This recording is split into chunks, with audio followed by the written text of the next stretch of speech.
friends, Heidi here from Rain Country. God is good all the time, and I'm here for another Monday this and that video where I talk about all kinds of different topics, leading you back to some old videos where I show you how to do various things, maybe answering a question or two.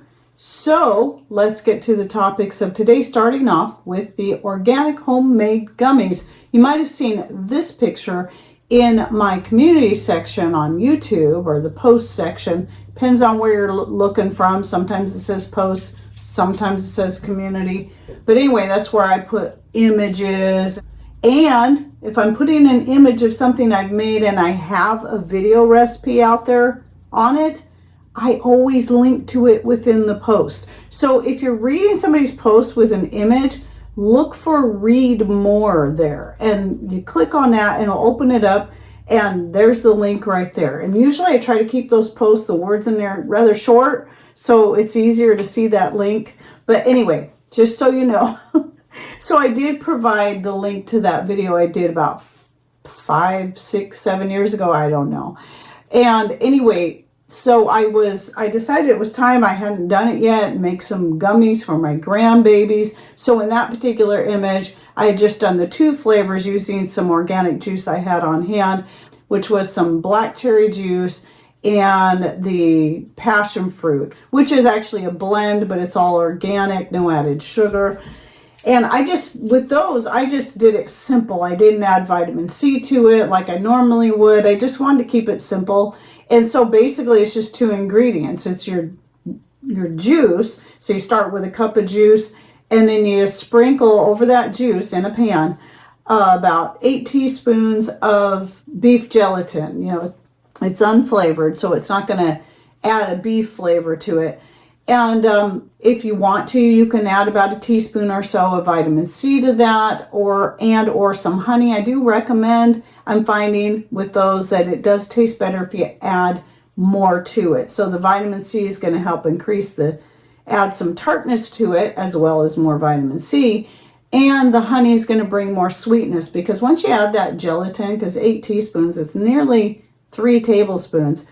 It does weaken the flavor of whatever juice you're using, like you're watering it down, even though you're not. So then I did the very next day after shooting that, I decided, I'm going to start using up some of this old grape juice I pressed out from my own grapes back in 2017. I keep forgetting I have, and get this used up. And so I made another batch of using that, and then I was able to have the 3 colors. So then I took this picture right here. It looks even prettier because you got 3 colors, even though that particular grape juice isn't really all that beautiful looking. I will admit I added a splash of the black cherry juice just to bring more color out in it. And in that one I did add the honey, and being that my grape juice is pretty tart, it did definitely have a better flavor. So what I'm going to do is go ahead in the description box down below and link again to that video from several years ago.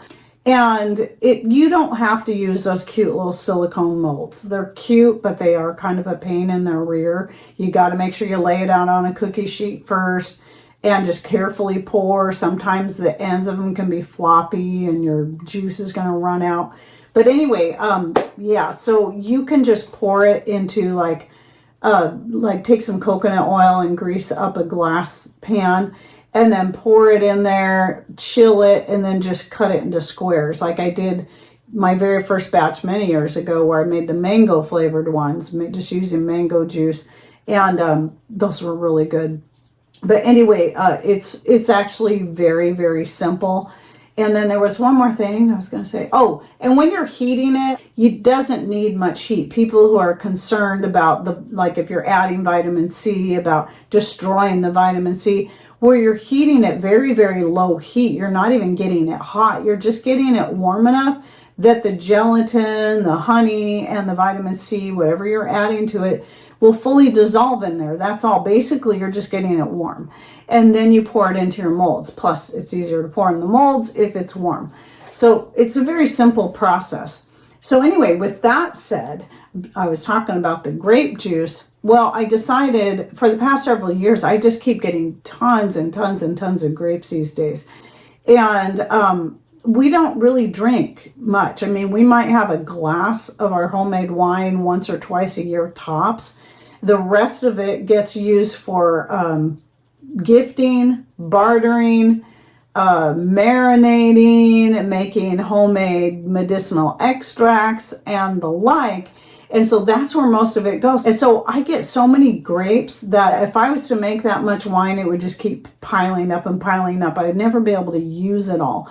And I decided to go back to just canning the juice when I realized, wow, this juice is actually quite good, even though I have to bring the grapes in before they can get that real sweetness to it, or our climate.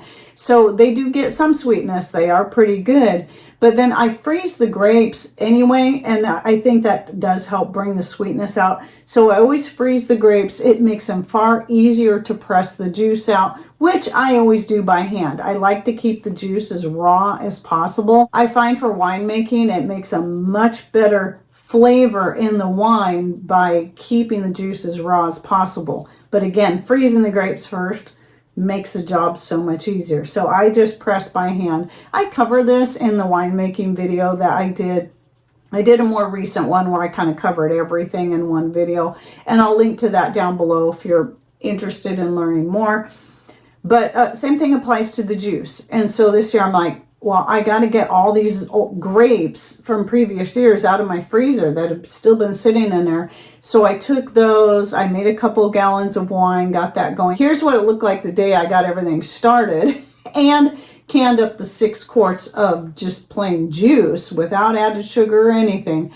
And just so you know, especially with the grape, with a lot of your different wines, when you go to make them, if the color starts out dark, it will within a few days start to lighten up. So here's what it looks like today. I'm going to put this little clip in here so you can see the difference. Once it starts fermenting, the color will lighten up. And sometimes it will go back to being darker, like when I make a rhubarb wine, it will start off a dark pink, then it will turn like pale baby pink.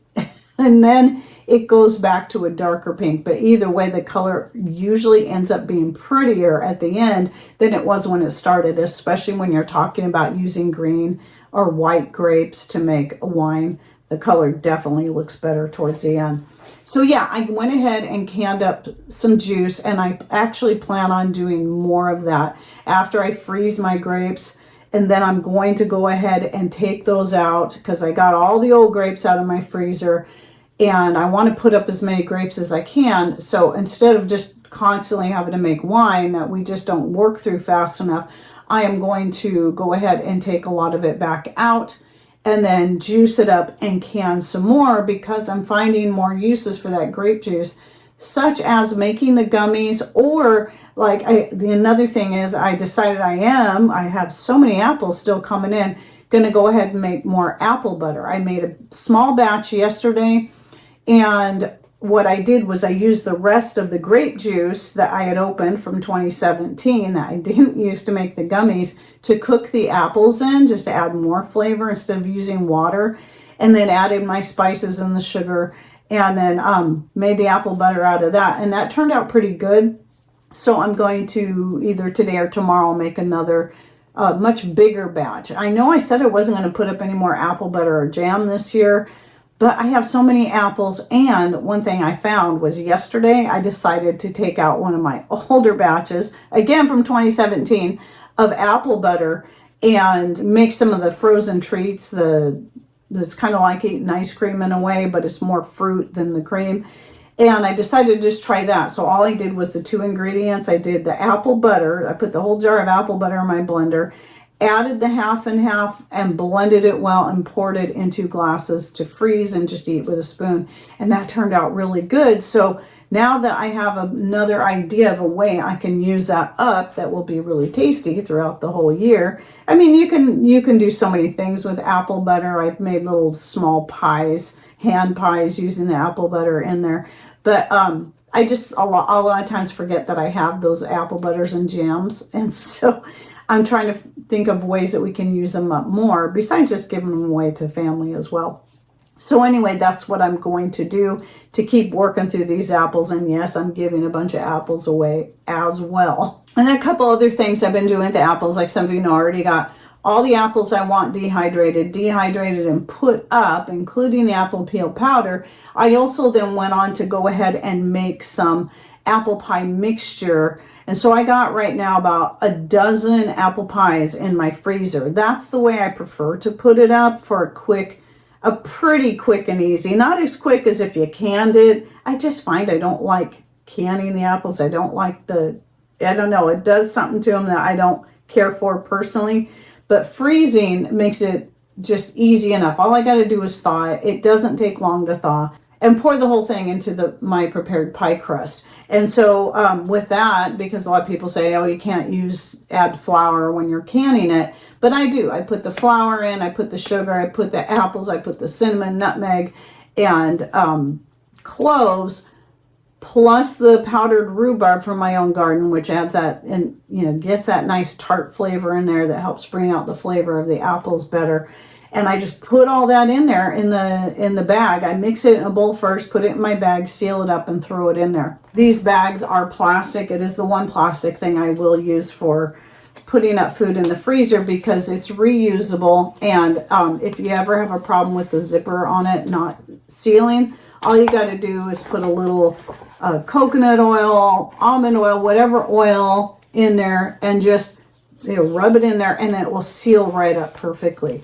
And so this is what I use to freeze up. I have a lot of these. I use these for freezing up the grapes and blackberries and the apple pie mixture. So I just pull a bag out when I want to make an apple pie. So I've done that. I can, even since last week's video, I said I thought I was done canning. Well, I'm doing more canning, and I'm still using the Superb Lids, and still no failures, not a single one. So incredibly thrilled with those. Again, if you're interested in checking out the Superb, entirely made in the USA, they have jars as well, also made in the US. And my link is always in the description box down below, and you get 20% off your order when you go through my link.